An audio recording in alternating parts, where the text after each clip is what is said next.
Yo les gars, bienvenue dans une nouvelle vidéo du November Bet Challenge.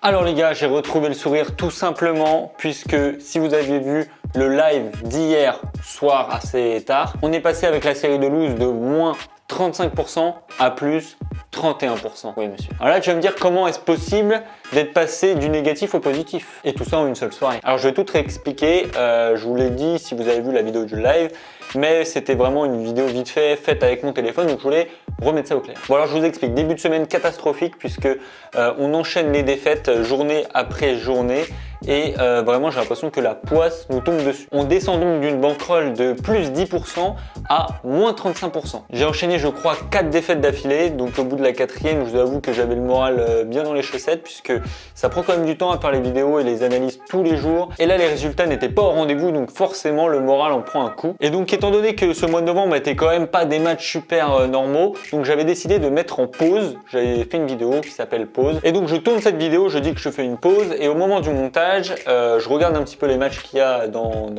le lendemain et là je vois un match qui me semble quand même plutôt intéressant. Je me dis bon putain c'est sûr ça quand même, faudrait vraiment que j'aie pas de chance pour que ça passe pas encore une fois. Et du coup je fais un truc que j'ai pas l'habitude, c'est-à-dire je mets pause, je fiche l'image sur mon montage, je prends mon petit micro comme ça et j'annonce le pronostic du coup. Je me suis dit ça va encore perdre, hein, lose pour lose, c'est pas un mois qui nous réussit. Et bien sûr je vous dis que si ça passe pas, je vais arrêter un petit peu en attendant que les matchs de championnat reprennent. Donc voilà, je publie la vidéo, ça se passe, vous êtes nombreux à la regarder et là il y a une des personnes qui me dit pourquoi tu analyses pas du tennis en gros pendant ces périodes creuses. Bon clairement c'est pas la première personne à avoir demandé d'autres sports, sauf que voilà je suis plus spécialisé football normalement. Et puis je me dis bon, une analyse c'est une analyse, je suis peut-être pas spécialiste dans le tennis mais j'ai déjà parié dessus et puis je vais faire une petite analyse, voir ce qu'il y a en ce moment. Je vois qu'il y a un gros championnat et je m'y intéresse un petit peu, donc je fais mon analyse, tout ça.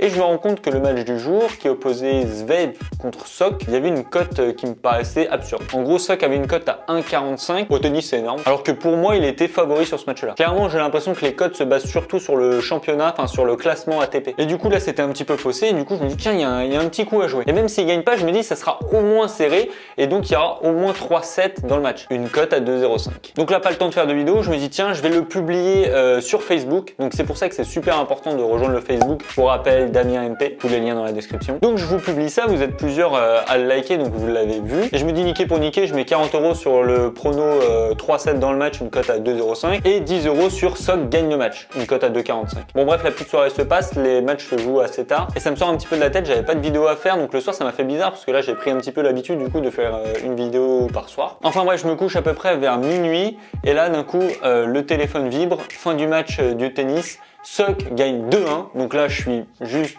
refait, puisque toutes les cotes passent, donc la bankroll elle a fait comme ça. Donc là c'était vraiment moment d'extase. Le match de Chapecoense que j'avais pronostiqué avait commencé, il y avait 1-0 pour Vasco je crois, et là je vois ça vibre, but de Chapecoense, j'avais bien sûr dit but pour les deux équipes, donc une cote à 1,65 je crois qui passe aussi, j'avais mis 15 € et donc là la bankroll, bam, on appelle ça une envolade comment. Et là j'ai pas hésité, j'étais trop content donc j'ai pris le téléphone, je dis allez j'en ai rien à foutre, je vais faire un live, il faut que je vous informe. Enfin bref c'est comme ça qu'on passe de moins 35% à plus 31%. Je voulais pas simplement vous parler de ça les gars, je vous ai aussi réservé un petit pronostic pour ce soir. Alors la vidéo est assez tard je sais, mais pareil, si tu me suis sur Facebook, tu sais que dans l'après-midi, en début d'après-midi, j'ai publié le pronostic pour ceux qui jouent en tabac puissent l'avoir. Alors je vais faire très court, je vois Monaco gagner à Amiens, une cote à 1,65. Pour rappel, la cote au départ était à 1,45.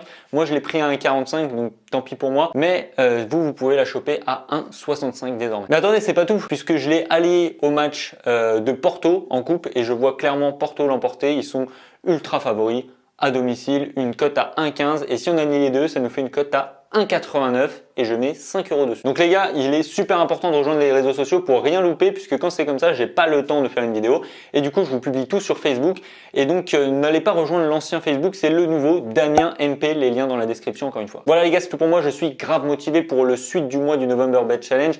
N'oublie pas de t'abonner si c'est pas le cas pour pas louper les vidéos, le petit like si tu as envie de me soutenir et je te dis à demain. Ciao.